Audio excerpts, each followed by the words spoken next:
आशा करता हूं आप सब बहुत अच्छे होंगे। मेरा नाम है सिद्धांत अग्निहोत्री। स्टडी ग्लोस पे आपका बहुत बहुत स्वागत है।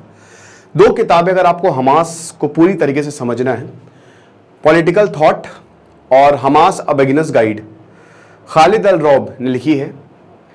यूनिवर्सिटी ऑफ कतर के ये प्रोफेसर हैं और इन्होंने इंडियन एक्सप्रेस को एक इंटरव्यू दिया है और बहुत सारे सवालों के जवाब दिए हैं। तो उन सवालों के जवाब हम डिस्कस करेंगे। क्या इंप्लीकेशन है, हमास का क्या होने वाला है, गाजा पे कब्जा होगा कि नहीं होगा, पैलेस्तीन का क्या होगा, अमेरिका का क्या होगा, मिडिल ईस्ट का क्या होगा, सब देखेंगे। लेकिन उससे पहले दोस्तों, जो हमारा एनएलपी का कोर्स है, आज उसके आखिरी दिन है। ये बैच हम बंद कर देंगे रात 12 बजे। 26 अक्टूबर से क्लासेस शुरू होंगी। साइकोलॉजिस्ट डॉक्टर मयूरिका दास क्लास लेंगी। ये शानदार टॉपिक्स हैं, आप कुछ भूलेंगे नहीं। आप इंटरव्यू हो चाहे आम जिंदगी हो, सब याद रहेगा, 100% रिटेंशन। तो इसको आप अवेल कर सकते हैं। चलो, तो ये देख सकते हो आप, ये इस समय अरब, इजराइल, सब कुछ, पूरी दुनिया खिचड़ी पकी हुई है। 2 front war, 3 front war, 10 front war, सारे के सारे फ्रंट जो है वो ओपन किए हुए हैं। तो हम कुछ सवाल लेते हैं। सबसे पहले इंडियन एक्सप्रेस ने क्या क्या पूछा है। सबसे पहले तो कि जो इजराइल ग्राउंड इन्वेजन कर रहा है गाजा में, तो उसका इंप्लीकेशन क्या होगा, समझ रहे हो। तो यहां पे प्रोफेसर साहब बताते हैं कि देखिए, सिंपल सी बात है कि इसका इंप्लीकेशन बहुत बड़ा होगा। देखिए, हमास के आतंकियों को कुछ खास फर्क नहीं पड़ने वाला। आप पता ही नहीं लगा पाएंगे कि हमास का आतंकी कौन है, सिविलियन कौन है। यहां पे जो मेन फर्क पड़ेगा वो वहां के लोगों को पड़ेगा और ऑलरेडी पड़ रहा है। अगर ग्राउंड इन्वेजन नहीं भी होता तो भी फ्यूल, वाटर कुछ नहीं आपने दिया हुआ है। आधा गाजा आप ऑक्यूपाई करके उसको बफर जोन बना दोगे और आधे गाजे पे रहेगी पब्लिक। तो अल्टीमेटली यहां पे लोगों को जो है, लोग जो हैं वही सफर करने वाले हैं। हमास एक्चुअल में बहुत सफर नहीं करेगा क्योंकि वो आपको मिलेंगे ही नहीं। They will be hard to find. कहां ढूंढोगे भाई उनको?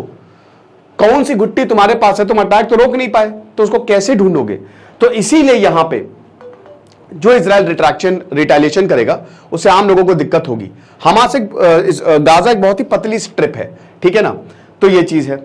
अब उसके बाद यहां पे दूसरा सवाल पूछा है कि अगर मान लीजिए कि ग्राउंड इन्वेजन नहीं भी होता है तो भी इजराइल ने food, water, electricity cut off कर दी है, तो जो बॉम्बिंग हो रही है ना, मतलब बहुत सारे लोग जो हैं वो इस समय खतरे में हैं।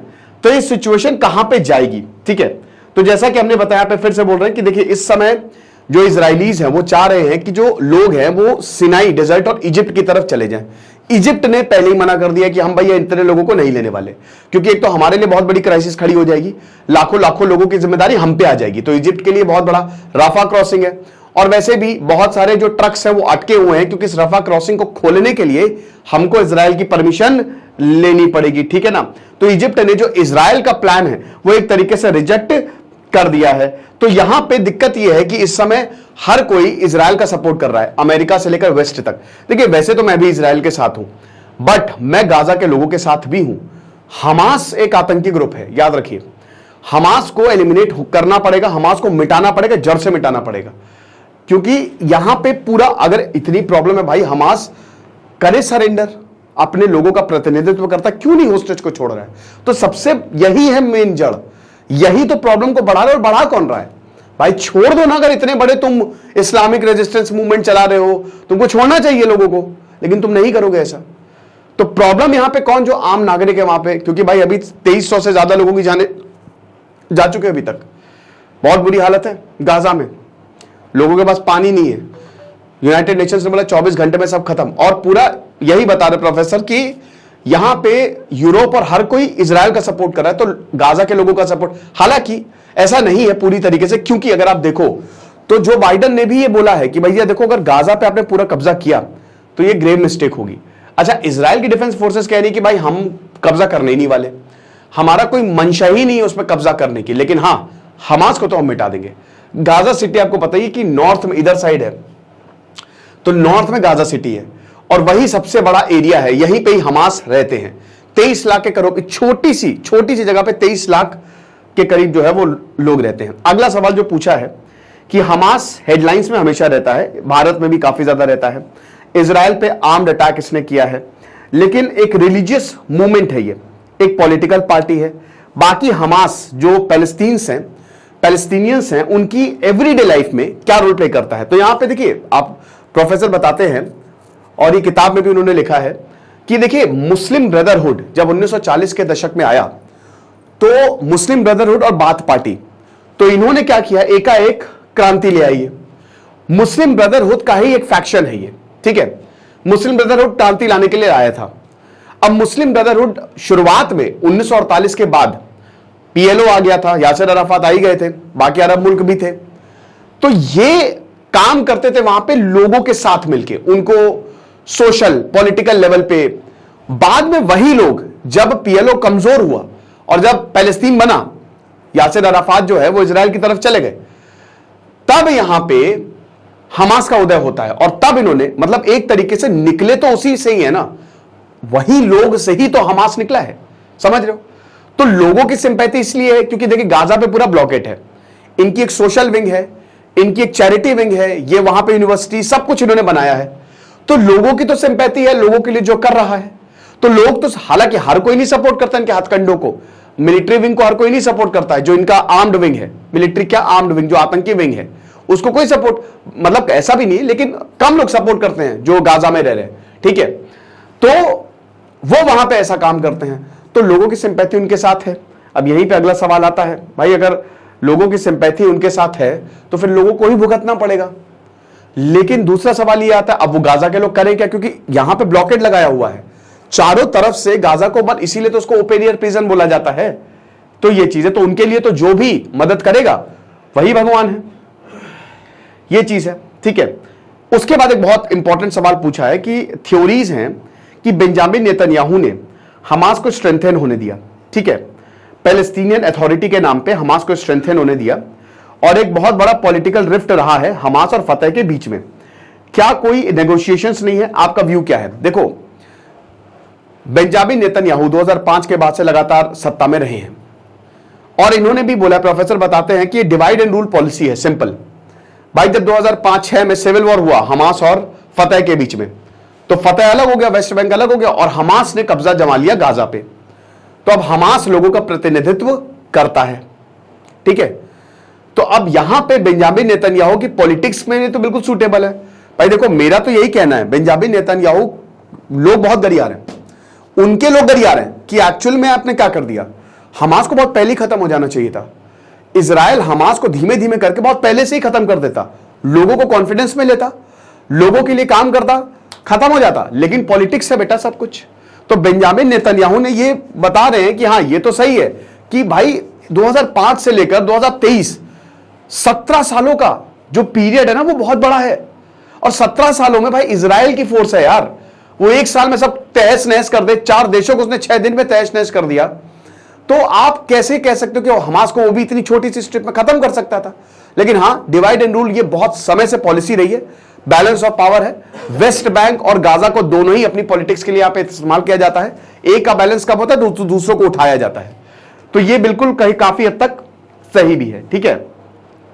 इतना बड़ा अटैक कैसे हो गया भाई? हमास ने इतना बड़ा अटैक कर दिया, आप ये समझिए कि इंटेलिजेंस, बहुत बड़ा इंटेलिजेंस फेलियर है।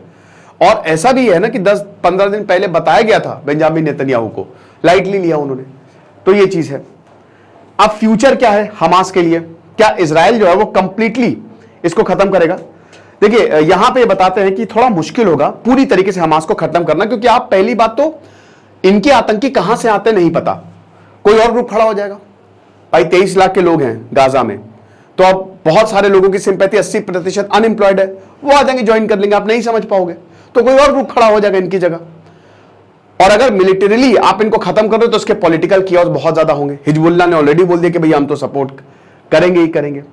उसके बाद अगला सवाल पूछा कि क्या ये पॉसिबल है एक रेडिकल मूवमेंट, मतलब वही कह रहे हैं कि और कोई खतरनाक। तो ये बिल्कुल देखिए, आप गाजा में भी इस्लामिक जिहाद है, हमास हमेशा प्रेशर में रहता है। इस्लामिक जिहाद कहता है तुम कुछ कर नहीं रहे हो, हमास हमला कर देता है। तो ये तो है। तो आप ये मान के चलिए कि ये ग्रुप कभी खत्म तो नहीं होंगे, ये नहीं तो कोई और आ जाएगा। ये तो अभी मैं एक इंटरव्यू देख रहा था, तो उसमें जेएनयू के प्रोफेसर वो भी यही बता रहे थे कि अगर ये ग्रुप नहीं है तो कोई और आ जाएगा, ये लोग खत्म नहीं होंगे। तो कितनों को मारोगे? तो सोल्यूशन क्या? Peace. Peace is the long term solution. और अगर आपको इनको मारना है तो आपको इनको कल एक था टाइगर का बहुत बढ़िया, वो उसमें क्या बोलता है इमरान हाशमी कि दिमाग का खेल है, हाथों का खेल नहीं है ये। आप इनको दिमाग से मारिए। आप इनको इस समय इजराइल, भाई देखो पूरी दुनिया में पैसा सर्कुलेट करते हैं, मतलब ये बड़े, अगर आप इतिहास भी देखो ना तो गजब का इतिहास है इजराइल का। आप ये समझिए कि कितने इंटेलेक्चुअल लोग हैं, यहूदी इतने इंटेलेक्चुअल हैं। मैं आपको बताता हूं कैसे। हजरत इब्राहिम की कहानी, हजरत इब्राहिम की कहानी क्रिश्चियंस में अलग है, यहूदियों में अलग है और इस्लाम में अलग है। अब इस्लाम में बकरीद मनाया जाता है, आपको पता ही है। मैं किसी भी जानवर को मारने के बहुत खिलाफ रहता हूं, ठीक है, चाहे कोई भी हो, चाहे हिंदू में अगर कोई ऐसा हो जिसमें कुर्बानी दी जा रही हो, या तो मैं बहुत ज्यादा उसको सपोर्ट नहीं करता और करना भी नहीं चाहिए। अब हजरत इब्राहिम के क्या हुआ कि हजरत इब्राहिम डायरेक्ट गॉड से, उनका भगवान से कांटेक्ट था, और आमतौर पे माना जाता है कि जो प्रॉफिट है वो कनेक्ट करता है भगवान से, और बीच में एक फरिश्ता गैब्रियल, उसको क्रिश्चियनिटी में, और जिब्राइल उसको इस्लाम में बोलते हैं। तो वो जो है वो नरेट करते हैं। आपको बता दूं कि हजरत इब्राहिम ने ही मक्का, प्रॉफिट मोहम्मद से 2500 साल पहले मक्का बना था। बहुत लोगों को लगता है कि प्रॉफिट मोहम्मद ने ही मक्का, नहीं ऐसा नहीं है। 2500 साल पहले हजरत इब्राहिम, तभी तो उनको इब्राहिमिक रिलीजन बोला जाता है। इब्राहिम इस्लाम में, इब्राहिम यहूदी और क्रिश्चियंस में, ठीक है, बोला जाता है। तो आप ये समझिए कि एक तो भारत से आधे रिलीजन ओरिजिनेट हुए जो नॉन इब्राहिमिक है, और आधे रिलीजन लेवेंट रीजन से ओरिजिनेट हुए हैं, ठीक है, बड़ा इंपॉर्टेंट है ये। तो अब देखिए इस्लाम में क्या है कि हजरत इब्राहिम को भगवान ये भाई एंजल के माध्यम से सपना देता है कि सबसे प्रिय चीज तुम अपनी कुर्बान कर दो। तो अब हजरत इब्राहिम के 2 बेटे थे, इस्माइल और इस्साक। तो अब देखिए अलग अलग है, ठीक है, लेकिन आप ये समझिए कि जैसे अब अगर आप इस्लाम में जाए तो इस्माइल है कि इस्माइल को, और इस्माइल भी खुशी खुशी राजी हो जाते हैं, उनको जैसे ही कुर्बान करने के लिए जाते हैं भगवान रोक लेते हैं, मतलब जो गॉड है वो रोक लेते हैं, या वो कट्टा नहीं है, लेकिन अल्टीमेटली वो, मतलब क्योंकि भक्ति है और भगवान हमेशा भक्ति को टेस्ट करता है कि भक्त कितना ज्यादा डिवोटेड है मेरे लिए, ठीक है। अब यही फिर ईद बना, ईद उल फितर। रमजान एक पूरा महीना होता है, आपको पता ही है कि सबसे पहला तो वही तिथि जो प्रॉफिट मोहम्मद, और उसके बाद फिर ईद उल की सबसे प्रिय चीज अपनी कुर्बान करनी है। तो सबसे प्रिय चीज तो बहुत सारी होती है, जिससे सबसे ज्यादा लगाव है, कोई बुरी आदत होगी, कुछ भी होगी, वो कुर्बान कर दो। लेकिन तब से प्रथा है कि हम एक पशु को पालते हैं, पूरे साल पाला जाता है, और फिर जब दिन आता है तो उस दिन हम इसको कुर्बान करते हैं, ठीक है ना, एकदम फैमिली मेंबर की तरह पालते हैं, उसको कुर्बान किया जाता है। ओके, अब यहूदी क्या कहते हैं? यहूदी कहते हैं सिंबॉलिक है, ये सिंबॉलिक है, ठीक है। यहूदी कहते हैं कि भाई सिंबॉलिक, ये आप ये समझिए कि इसको बोला था कि धर्म के रास्ते पे न्यौछावर कर दो, कुर्बानी नहीं। ये अलग तरीके से बताया था कि यहां पे भगवान कहते हैं इसको धार्मिक बनाओ, धर्म के नहीं, धर्म फैला है पूरी दुनिया में, इसको जीवन से हटा दो, ये चीज है। और फिर आपको पता है कि इस्साक का ही बेटा हुआ जेकब, जिनका दूसरा नाम इजराइल है, और इजराइल के फिर 12 बेटे हुए, जिनमें एक बेटा था जुड़ा, और उसी से जुडाइज्म आया, यहूदी है। समझ रहे हो ना? तो ये कहानी है। तो अब आप ये देखिए कि उस समय पे उनका दिमाग इंटेलेक्चुअल के भाई सिंबॉलिक है, ये कुर्बानी नहीं, कोई कुर्बानी। तो ऐसे हैं यहूदी, इसीलिए तो पूरी दुनिया में इतना ज्यादा इनका कंट्रोल है यहूदियों का, जबरदस्त मेहनती और इतने तगड़े कि इनके सामने कोई खड़ा नहीं हो सकता। आज भी इजराइल डिफेंस फोर्सेस अगर मान लीजिए कोई हमला कर दे, अरब मुल्क मिलकर हमला कर देना, अकेले भारी पड़ जाएगा, हरा देगा सबको, हराया ही, इतिहास देख लीजिए आप। तो ये चीज है, इसीलिए तो किसी की सुन नहीं रहा, पावर है इजराइल के पास, इतनी पावर है, बोलो बोलते रहो, ये खाली कर दो, यूनाइटेड नेशन बोल रहा है भाई हटा दो, हाँ ठीक है चलो अपना काम करो, लोग मरेंगे हाँ ठीक है वो हम देख लेंगे, हमको इतने कुछ से कोई फर्क नहीं पड़ता। इसीलिए तो भाई सुन ही नहीं, अमेरिका तक की नहीं सुन रहा है। और अमेरिका की इसलिए क्योंकि इजराइल की बहुत बड़ी यहूदियों की लॉबी है अमेरिका में, ठीक है, ये चीज है। अब अगला सवाल यह है कि अमेरिका के सेक्रेटरी स्टेट एंटनी ब्लिंकन, आपको पता है इस बार इजराइल में, कल जो बाइडेन भी जाने वाले हैं, तो बता रहे कि वो पैलेस्टीनियन प्रेसिडेंट से मिले अमान में, महमूद अब्बास। तो क्या फतह और महमूद अब्बास कोई क्राइसिस में रोल प्ले करेंगे? तो यहां पे ये बता रहे हैं कि देखिए फतह जो है वो इंटरनली डिवाइडेड है। देखिए पीएलओ आया, पीएलओ का पॉलिटिकल विंग फतह बना, ठीक है, 1993 के बाद पीएलओ खत्म, फतह आ गया।